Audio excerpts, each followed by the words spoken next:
Selamat siang, perkenalkan nama saya Petra Ngalingan, NIM 20120054. Di sini saya akan membuat sebuah video tentang keamanan aplikasi berbasis cloud. Oke, jadi cloud computing merupakan istilah dari bahasa Inggris yang berarti komputasi awan. Untuk istilah awan merupakan metafora dari internet. Jadi definisi yang sebenarnya dari cloud computing adalah sebuah proses penggunaan sistem gaya komputasi melalui jaringan internet yang menghubungkan antara satu perangkat komputer dengan komputer lain dalam waktu yang sama. Cloud computing juga merupakan metode penyampaian berbagai layanan melalui internet, sumber daya yang dimaksud contohnya adalah aplikasi seperti penyimpanan data, server, database, jaringan, dan perangkat lunak. Fungsi cloud computing. Yang pertama yaitu meningkatkan kapasitas penyimpanan data dengan menggunakan komputasi awan, maka kapasitas penyimpanan menjadi lebih besar daripada Anda menggunakan penyimpanan dalam sebuah perangkat, misalnya flash disk, hard disk, dan lain sebagainya. Teknologi cloud dapat menyimpan berbagai informasi Anda dengan bantuan media internet. Jadi informasi Anda akan tersimpan di dalam database internet yang menggunakan teknologi big data. Contoh dari penggunaan penyimpanan berbasis cloud adalah yaitu Google Cloud. Yang kedua yaitu meningkatkan kinerja stakeholder. Dengan menggunakan penyimpanan berbasis cloud, maka kinerja dari setiap pemangku kepentingan sebuah bisnis akan menjadi lebih produktif dan optimal, di mana setiap tim atau departemen dapat saling terhubung dalam waktu yang bersamaan dan dapat menghemat resource yang ada. Kemudian yang ketiga, mendapatkan pembaharuan sistem secara berkala atau upgrade. Fungsi yang ketiga ini merupakan keunggulan dari ciri khas dari cloud computing, di mana untuk mengatasi berbagai kekurangan yang ada dan mengikuti perkembangan tren di era teknologi berbasis digital, maka sistem akan terus melakukan pembaharuan basis data secara berkala. Upgrade tersebut memiliki tujuan untuk meningkatkan keamanan, kemudian meningkatkan fitur untuk memberikan pengalaman yang lebih baik kepada pengguna internet di seluruh dunia, sehingga setiap proses penyimpanan menjadi lebih aman, efektif, dan mempunyai kredibilitas yang tinggi. Kemudian jenis-jenis dari teknologi cloud computing. Yang pertama, public cloud. Public cloud computing adalah penyimpanan setiap data dan informasi pada media internet dengan model layanan yang menggunakan hak akses secara publik. Yang berarti, Anda dapat menggunakan setiap fitur dan layanan secara gratis yang tidak memerlukan biaya. Contoh dari public cloud computing sendiri adalah media sosial, seperti Facebook, Twitter, Instagram, YouTube, dan lain-lain. Kemudian para layanan berbasis email adalah Gmail, Yahoo, dan Hotmail. Akan tetapi public cloud juga memiliki kelemahan, yaitu sistem keamanan yang mudah diretas dan mengambil data personal user untuk diperjualbelikan. Yang kedua yaitu private cloud. Private cloud merupakan pemakaian teknologi cloud untuk kepentingan suatu organisasi atau perusahaan saja yang bersifat privat. Biasanya digunakan untuk kebutuhan bisnis agar lebih mudah dan cepat dalam menghubungkan komunikasi antar tim. Untuk penerapannya sendiri, hanya dapat digunakan oleh stakeholder dalam perusahaan atau organisasi yang sama.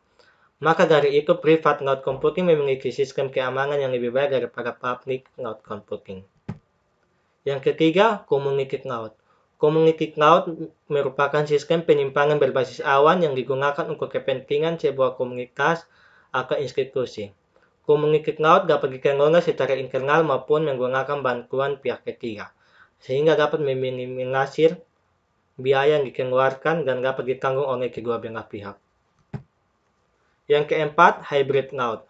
Hybrid cloud adalah gabungan dari private dan public cloud computing, yang mana layanan ini biasanya diterapkan pada sebuah institusi. Layanan ini juga termasuk ke dalam business to business, B2B atau business to customer, B2C.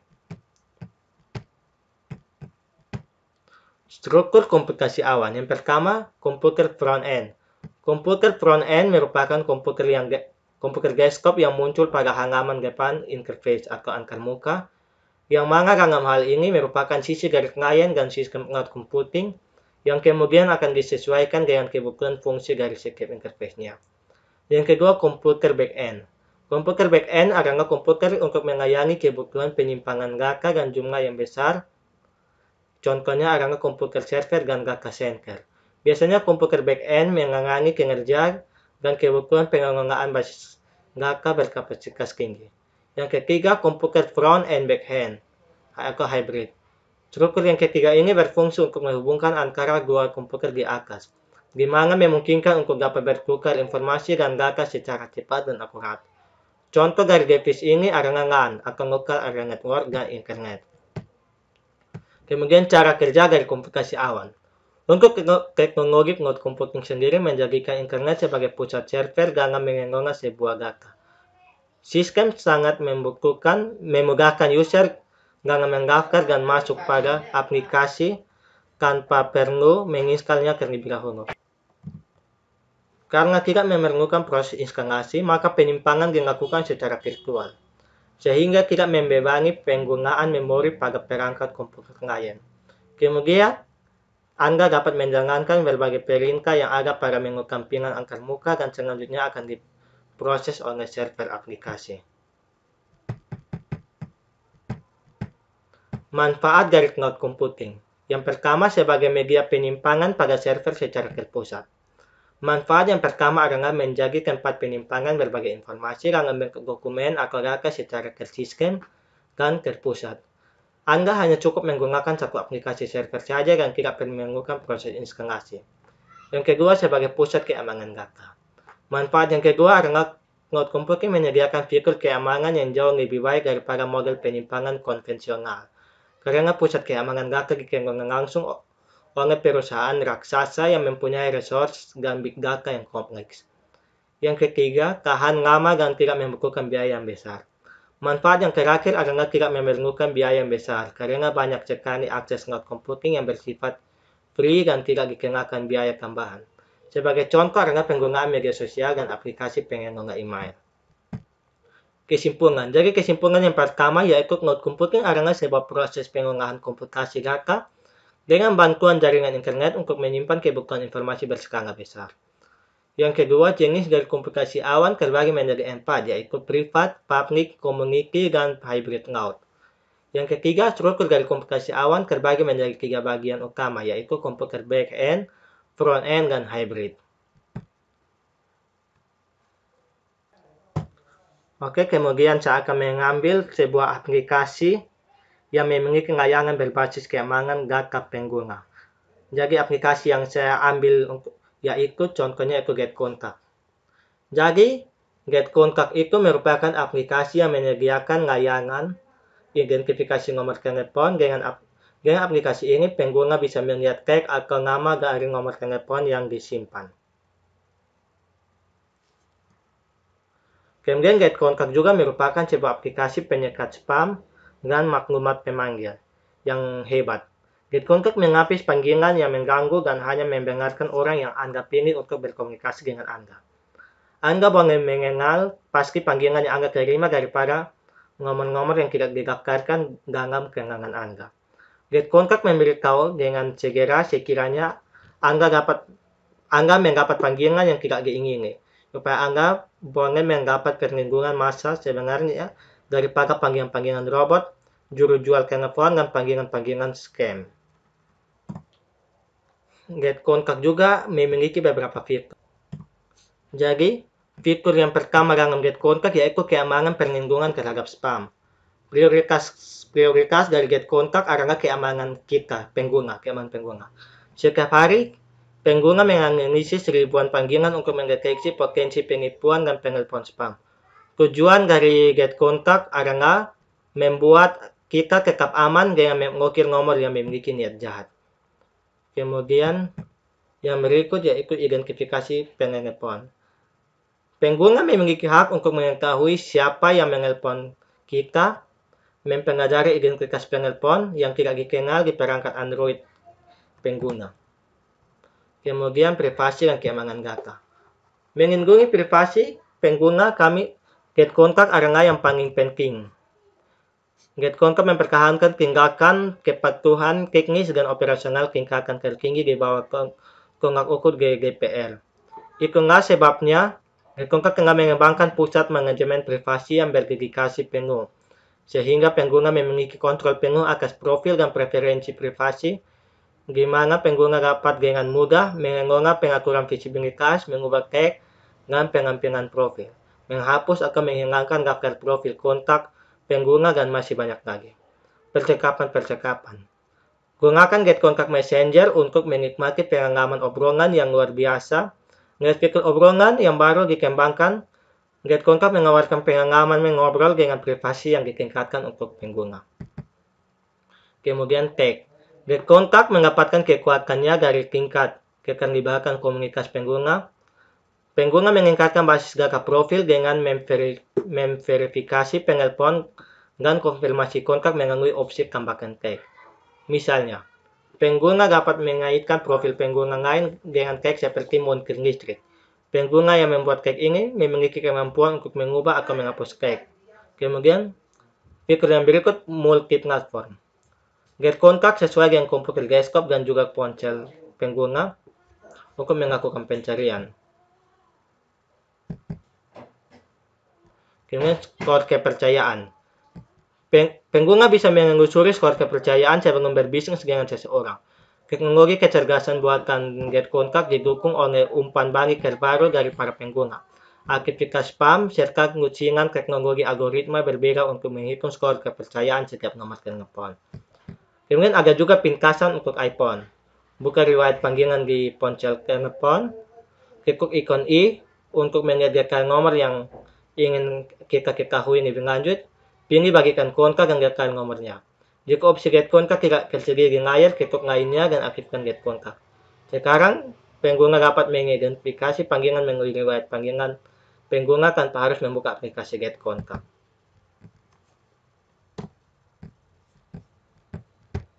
Oke, langsung saja kita demonstrasikan aplikasi Get Kontak. Di sini saya akan menghubungkan perangkat telepon saya ke laptop dengan menggunakan aplikasi Apple Mirror. Oke, jadi di sini perangkat handphone saya sudah terhubung ke laptop. Oke, langsung saja kita membuka Play Store. Kemudian di sini saya akan mendownload Get Kontak. Oke, langsung saja kita download Get Kontak. Klik install. Kemudian kita menunggu beberapa saat sampai proses instalasinya selesai.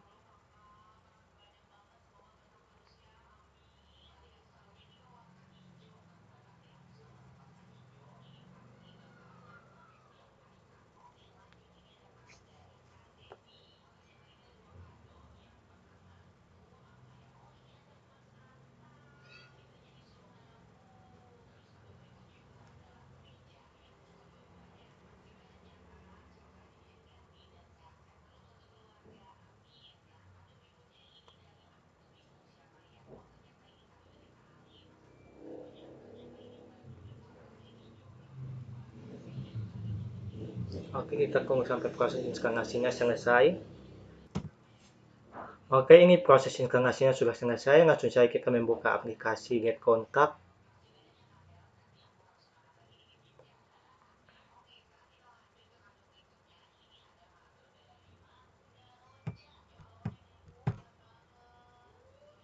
Kemudian di sini kita klik setuju dan lanjutkan. Ini Get Kontak ini sangat ketahui siapa yang akan menelpon kita. Kemudian kita bisa menghentikan panggilan menunggu dan bisa mengobrol dan bergabung dengan grup. Oke, langsung saja kita mulai sekarang. Kita klik lanjutkan. Kita klik di Get Kontak, kemudian jadikan default. Oke, login. Di sini saya memilih login dengan menggunakan Google.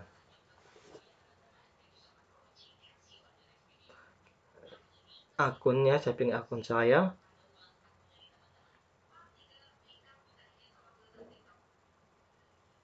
Kita tunggu beberapa saat. Oke, sudah selesai. Di sini ini untuk Kalau jika kita ingin menggunakan akun premium yang berbayar, langsung saja kita klik di mulai 30 hari per gratis. Namun di sini saya tidak mau menggunakan akun premium, jadi langsung saja kita klik X. Batal. Oke, ini merupakan bagian feed. Kemudian ada juga riwayat panggilan dan juga riwayat pencarian. Di sini saya belum melakukan pencarian. Kemudian di Get Kontak ini juga ada fitur percakapan.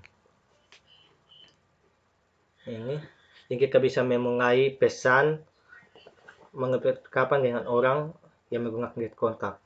Dengan panggilan, kita bisa memulai panggilan dan lainnya. Ini merupakan bagian profil. Oke.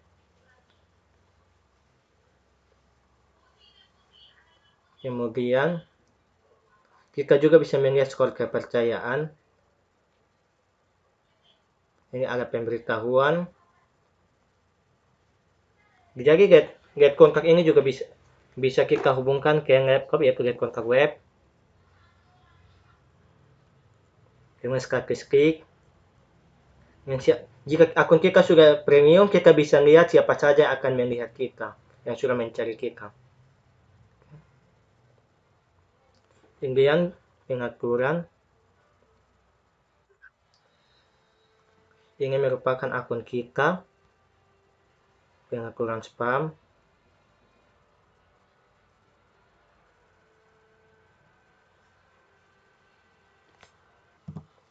Kemudian ada bantuan dan dukungan.